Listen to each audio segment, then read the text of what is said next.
Um telescópio da NASA está caindo descontroladamente em direção à Terra. Se nada for feito, a colisão vai acontecer em breve. Mas a NASA está lançando agora uma ousada operação de resgate única na história da exploração espacial. Hoje vamos conferir o drama espacial mais emocionante do ano e também esclarecer o tamanho do perigo potencial. E vamos começar agora mesmo.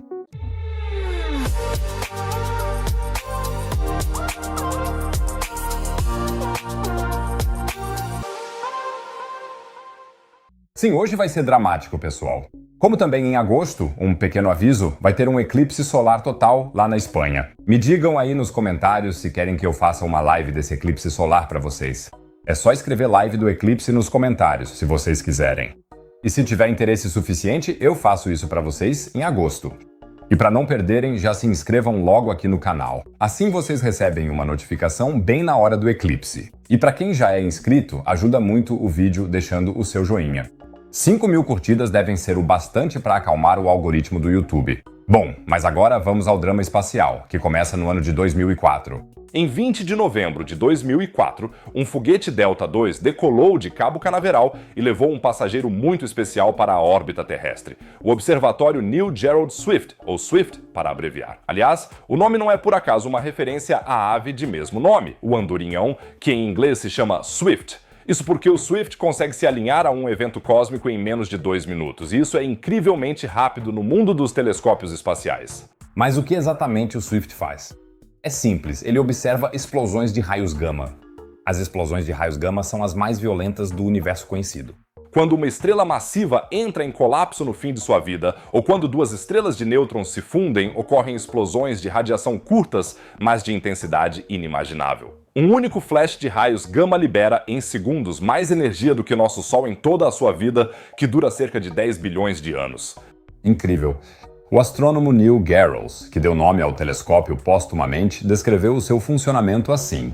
Sempre que ocorre uma explosão de raios gama, o que acontece cerca de 2 vezes por semana, o satélite detecta a explosão de raios gama e envia uma mensagem para a Terra, que é transmitida por uma rede para os nossos celulares, e somos avisados.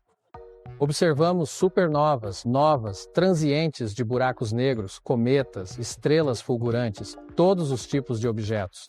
O Swift está equipado com nada menos que 3 instrumentos. Um telescópio de alerta de explosões que vasculha ininterruptamente um cesto de todo o céu em busca de flashes de raios gama. Assim que descobre um, o telescópio se orienta automaticamente para ele, e então o telescópio de raios-x e o telescópio de UV entram em ação para localizar a explosão com precisão milimétrica e observar seu resplendor.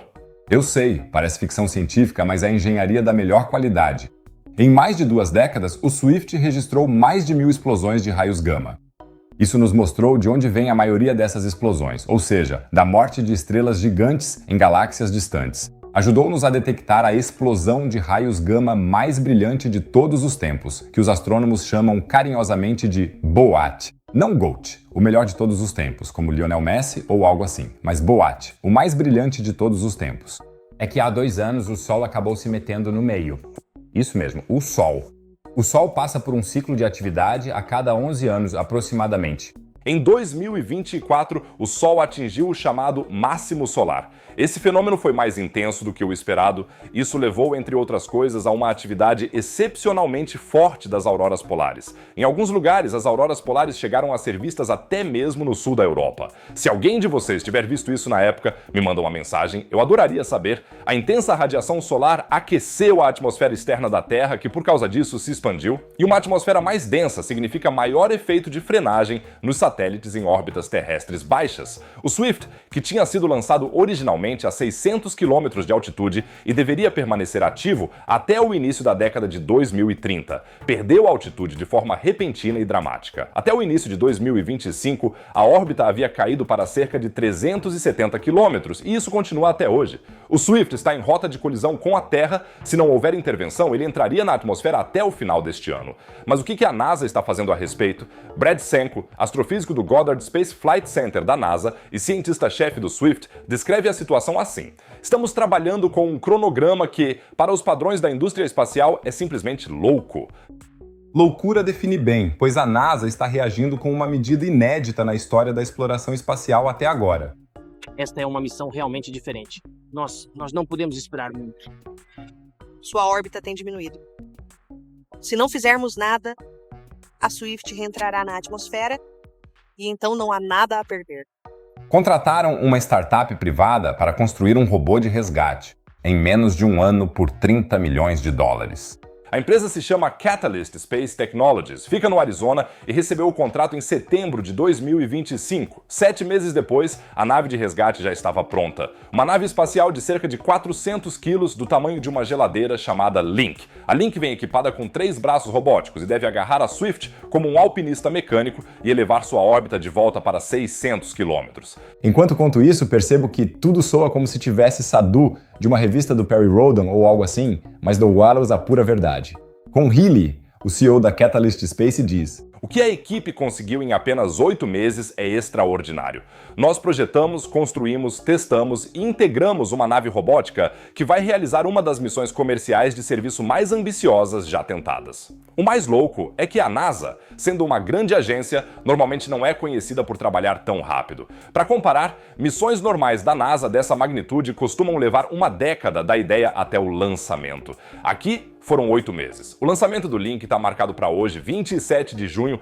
Não vai ser da maneira clássica do solo, mas sim por meio do foguete Pegasus XXL, que vai ser lançado de um avião de passageiros Lockheed reformado chamado Stargazer. O lançamento vai rolar sobre o atol de Kwajalein, no Pacífico Sul. Agora não estamos mais em Perry Rhodan, mas sim em James Bond. Mas tudo isso também é verdade. E se tudo correr como planejado, a Link levará de 1 a 2 semanas para alcançar a Swift. Depois disso, ela fará algo que nenhuma espaçonave comercial jamais tentou antes. Ele vai capturar um satélite científico ativo de forma robótica, sem gente, sem ônibus espacial, sem intervenção direta, tudo de forma autônoma, coordenado a partir da estação terrestre. Durante 6 semanas, o Link Swift deve assim usar seus propulsores para trazer o satélite de volta gradualmente à altitude original. E o que o Swift faz nesse meio tempo? Não muito. Desde fevereiro, ele está completamente desligado. A equipe da missão colocou o telescópio em uma posição especial para minimizar o atrito com o ar e garantir que ele sobreviva tempo suficiente até a chegada do Link. A ciência está em pausa, então os astrônomos e os flashes gama vão ter que esperar. Daniel Perley, da Liverpool John Moores University, especialista em eventos cósmicos de rápida variação, resumiu bem: já sentimos muita falta do Swift, é uma pena não poder contar com ele. E isso não é um exagero emocional, pois o Swift é insubstituível. Não há outro telescópio tão flexível para reagir a eventos espontâneos, que mude de curso em segundos e forneça dados em minutos. 5 a 6 pedidos de observação por dia chegavam, em operação normal, de equipes de pesquisa do mundo todo. O Neil Garros, que infelizmente já nos deixou, falou sobre o telescópio desta forma tão bonita. Vida todos os dias nos últimos 20 anos. Eu adoro. Produziu tanta ciência excelente e, tem sido muito gratificante. Mas todos os dias eu penso nessa instrumentação delicada no ambiente hostil, orbitando a Terra, e como ela consegue continuar funcionando todos esses anos, e muitas vezes eu apenas olho para o céu e penso no Swift. Se essa missão der certo, ela pode ser um divisor de águas para toda a exploração espacial. Brad Senko diz: isso abre muitas novas possibilidades, tanto científicas quanto comerciais. Isso faz a gente pensar automaticamente no telescópio Hubble, que também está descendo lentamente e vai entrar na atmosfera nas próximas décadas. Missões robóticas de resgate como a Link seriam então a chave. Muito mais baratas do que uma missão com astronautas de verdade e, obviamente, com muito menos riscos para vidas humanas. A menos que no controle da missão alguém tropece em uma casca de banana ou algo assim. Então a questão não é só: o Swift sobrevive? A pergunta é: está começando uma nova era na tecnologia robótica de satélites? Eu acho essa missão absolutamente fascinante.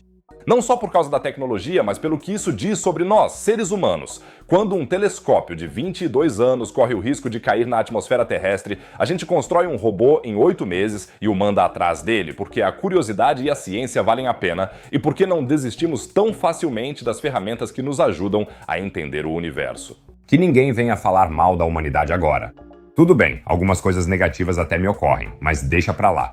Vou manter vocês informados sobre todos os desdobramentos da missão de resgate da NASA. Então, inscrevam-se no canal agora para não perderem nada. E não esqueçam do joinha para chegarmos aos 5.000 likes. E com isso, vamos direto para o próximo assunto empolgante. Pois enquanto o Swift luta pela sobrevivência, agora finalmente sabemos todas a verdade sobre outra catástrofe, não no espaço, mas nas profundezas do mar. A do submarino Titan. Depois de uma longa investigação, agora sabemos como a catástrofe realmente pôde acontecer e o que de fato ocorreu nos últimos segundos antes da implosão. E vamos dar uma olhada nas imagens originais dos destroços do Titan no fundo do mar. O que os investigadores descobriram é chocante e levanta questões que vão muito além do próprio acidente. O vídeo sobre isso tá lá em cima, à direita. Não deixem de dar uma olhada, é muito emocionante. Lá embaixo, à direita, como sempre, tem mais um assunto sobre ciência e espaço. Fora isso, diria que a gente se vê no próximo vídeo. Fiquem bem, galera!